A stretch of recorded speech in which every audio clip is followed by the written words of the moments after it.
Hey guys, Hobo for Crafts, aka MrHobo here, and today we have Dimaga versus Jinro. So hopefully it's gonna be a good game here.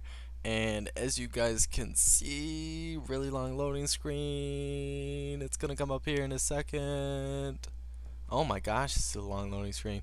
Oh well, might as well get my shout out out of the way really quick. My friend Quack actually wanted a shout out. He's having kind of a rough day, so I said, "Hey pal, no problem." So shout out to my big StarCraft 2 bud Quack, and I know what you guys are thinking. Quack, that's a really dumb name. And you know what, guys? I'm gonna have to agree with all you. It's a really stupid name. But we've got Jinro versus Dimaga. Forget Quack. We are going to get right into this game. Zerg versus Terran. Dimaga, of course, the red Zerg here, spawning on the bottom or the right, however you look at it, of Scrap Station. And we're gonna be looking at Jinro spawning on as the yellow Terran on the top. And I really don't favor this map as Zerg. I used to when I was new in beta, but now I just realized this isn't really as short as I used to think it was, as short of a distance, and I can't really get much mobility. Oops, got a little text there. And so I mean, it's kind of a long map, but still people play aggressively on it, and I can't get my expo up, which I do like. But enough about me. It looks like we're still gonna be at 14 for Dimaga here, so we might see some kind of a late hatch or some kind of a late pool, and we are going to see a barracks now go up for Jinro here at 13, and we're also going to see that refinery follow, and we're going to get a 16 hatch here.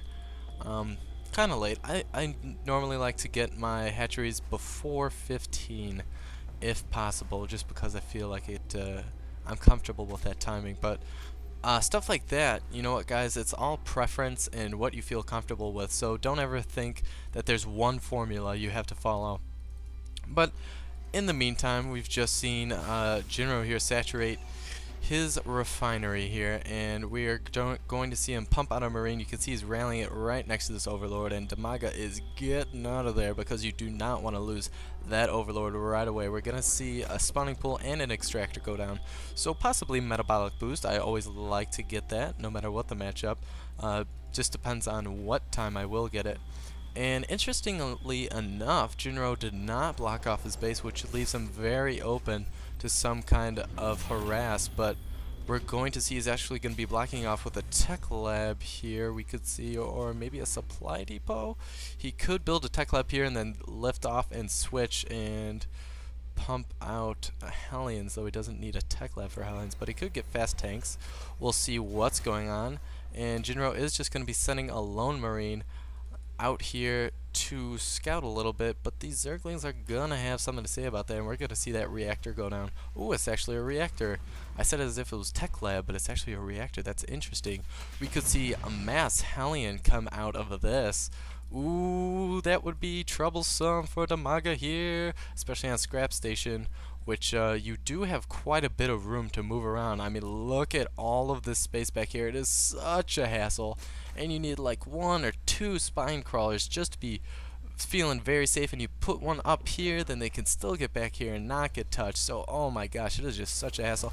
We are going to see that lift off and switch. Oh, and double Hellion. This, oh, I do not envy Dimaga at this point. I would, oh my gosh, if he scouts this, I would definitely be getting up another Queen or even 2, because they are very good against Hellions. Do not take a lot of damage whatsoever, and also dish out a lot to Hellions.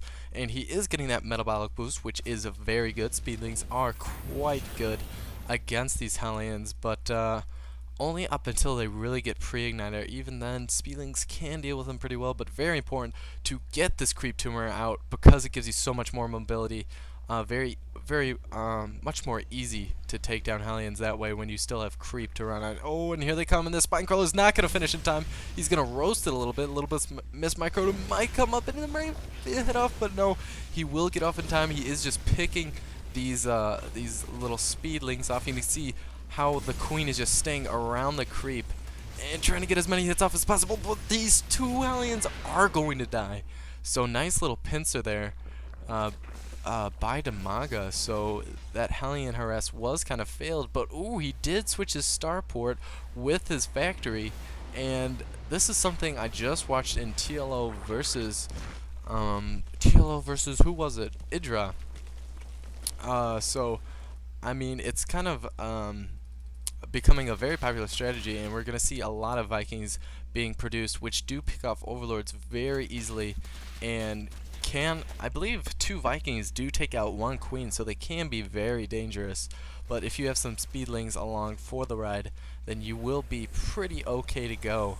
I mean, just pop out a couple Speedlings at this point, and you should be feeling pretty comfortable. You see, we have dual Queens. That was probably from that Hellion Harass. Actually, now getting a Hydralisk then.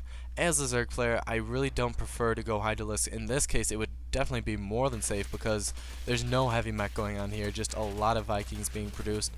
But I don't really like to go Hydralisk because they die so easily to tank Thor combinations, which is very popular in Terran, especially nowadays. And oh, 1 drone picked off 2 drones, and we are gonna see maybe this. Oh, this Queen is going to be picked off. Oh, that's quite the blunder because now no more larva will be produced. Oh, and so many drones being picked off. Oh my God. Oh, that's gotta be. Oh, and a Hydralisk as well. Oh my gosh, I believe that was 5 drones and 1 or 2 Hydralisks. That was insane, especially for just using one, losing 1 Viking. Wow, that was very well played there. You can see we're just going to be Hydras versus, and now getting a tank, so switching to that mech build. And wow, though, I mean, Damaga is now a little bit behind. You can see he should be much more ahead as far as resources go, but I mean, Jinro here staying on par with him as far as harvester count goes. In fact, passing him with 34, and now he's even going to get this middle expo by lifting off and bringing 5 SCVs. So I mean, putting down mules right away, just being a very good macro here. And we're just going to see a Hydralisk being pumped out for Damaga. He's kind of in an awkward situation. He's in that between macro and pumping out units phases. It's either drones versus units, which is what we see in Zerg a lot. We're gonna see maybe this Viking picked off, 2 Vikings picked off for Damaga, but he also barely does pick off that last one because Hydralisk do so much damage. Lost 2 Hydras right there, but did pick off 3 Vikings, so I do think that was worth it. And just because that also disables that Overlord harass a lot, so a little bit more relief going for him, and we're just going to see a lot of gas for Jinro. That's very smart to get the gas first because look how much he has mining these minerals. So going for the gas is always the smartest thing to do because you're always going to be behind on gas. And oh, that is pretty clever. Skipping this rock, he obviously had maybe some kind of scout, or this was able to see, and just putting creep tumors right over. Never seen that before, so that's a pretty smart play. But then again, you don't see, well, I haven't seen anyway, many pro replays on Scrap Station. I don't believe it would be favored. Like I said earlier, not my favorite map, but we're just going to see a lot more Hydralisks just being pumped out. Just going to go to the unit or the production tab here. We're getting an infestation pit. That could be to deal with this mech composition that Jinro is going to be producing. Neutral parasite, like I said, very good against all sorts of mech, be it tanks or